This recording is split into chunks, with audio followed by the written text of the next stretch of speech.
تو میرے بھائیوں اور دوستوں، یہ محنت کا نتیجہ ہے، یہ اس محنت کا نتیجہ ہے جو آقا دو جہاں صلی اللہ علیہ وسلم نے اتنے تکلیفیں برداشت کرنے کے باوجود لوگوں کی دلوں کے اوپر محنت کی۔ سفر طائف کا جو واقعہ ہے، وہاں پر آپ صلی اللہ علیہ وسلم نے ہجرت کی طائف کی طرف، اور وہاں سرداران 2-3 سرداران کے پاس پہنچے اور وہاں اللہ تبارک و تعالیٰ کے کلمہ کی دعوت دی۔ تو میرے بھائیوں اور دوستوں، ان سرداران نے اپنے قوم کے چند غنڈوں کو، نوجوان لڑکوں کو آپ صلی اللہ علیہ وسلم کے پیچھے لگایا، اور انہوں نے آپ صلی اللہ علیہ وسلم کے اوپر پتھریں برسائی۔ پتھریں برساتے ہوئے آپ صلی اللہ علیہ وسلم کا جسم مبارک لہو لہان ہو گیا۔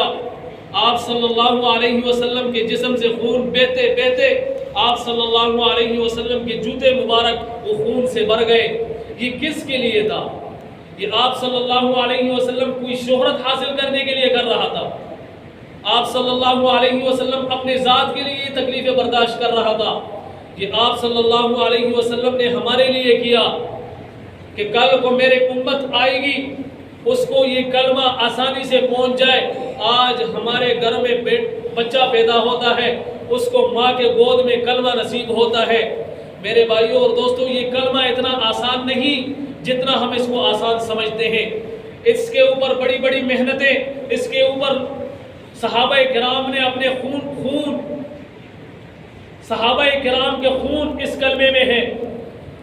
جماعت صحابہ رنگ و نسل کو چھوڑتے ہوئے، اپنے زبان اور قومیت کو چھوڑتے ہوئے جب وہ آقا دو جہاں صلی اللہ علیہ وسلم کے خدمت میں آئے اور آپ صلی اللہ علیہ وسلم کی بات کو مانا، تو میرے بھائیوں اور دوستوں پھر انہوں نے رنگ نسل کو چھوڑا، وہ آپس میں بھائی بن گئے، اور ایسے بھائی بنے کہ جہاد کے موقع پر، لڑائی کے موقع پر ایک بھائی شہید ہو رہا ہے، اس کو پیاس کی ضرورت ہے، اس کو پانی کی ضرورت ہے، پیاس اتنا سخت شدید پیاس لگا ہوا ہے، اور ویسے بھی جو بندہ مر رہا ہے موت کی تکلیف کی وجہ سے اس کو پیاس بہت زیادہ لگتا ہے۔ تو میرے بھائیوں اور دوستوں، دوسرا صحابی ہے، وہ پانی لے کر جب اس کے پاس پہنچتا ہے اور کہتا ہے کہ پانی پلا دوں، اتنے میں ساتھ والے بھائی کی آواز نکلتی ہے، وہ اشارہ کرتا ہے کہ ان کو دے دو۔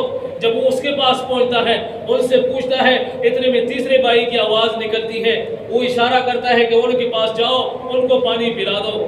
جب ان کے پاس پہنچتا ہے تو تیسرا بھائی شہید ہو چکا ہوتا ہے، واپس پلٹتے ہیں، واپس آتے ہیں دوسرے بھائی کے پاس، جب واپس آتے ہیں دیکھتے ہیں کہ دوسرے بھائی کا روح بھی پرواز کر چکا، وہ بھی شہید ہو چکے ہیں۔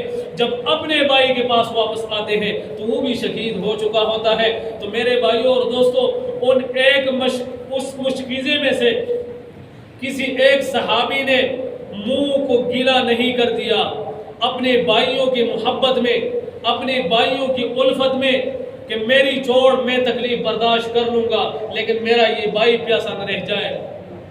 یہ آپ صلی اللہ علیہ وسلم کی محنت ہے۔ آپ صلی اللہ علیہ وسلم نے جماعت صحابہ کے اوپر ایسی محنت کی کہ ان کے دلوں کے اندر محبت ہی محبت۔ اور آج جو ہم پستی کی طرف جا رہے ہیں، ہم پستیوں میں گرے جا رہے ہیں، وجہ کیا ہے؟ کفر ہمارے اوپر غالب ہو رہی ہے، ہر جگہ مسلمانوں کے اوپر ظلم و ستم ہو رہا ہے، مسلمان کم سے کم ہوتے جا رہے ہیں، اور کافر مسلمانوں کے ساتھ ہنسی مذاق کیے جا رہے ہیں۔ وجہ کیا ہے؟ وجہ یہ ہے کہ آج ہم فرقوں میں بھٹک گئے، وہ فلانا فرقہ، یہ فلانا فرقہ، یہ فلانا فرقہ۔ دین اسلام تو ایک ہی تھا، پیغمبر ہمارا ایک ہی تھا، قرآن ہمارا ایک ہی تھا، کلمہ ہمارا ایک ہی تھا۔ آج ہمیں فرقوں میں بھٹکا، کس نے بھٹکایا؟ کیسے بھٹکا؟ یہ آج کے مسلمان کی سب پستی کی وجہ، وہ سب سے بڑی وجہ یہی ہے کہ مسلمان فرقوں میں بھٹک گئے۔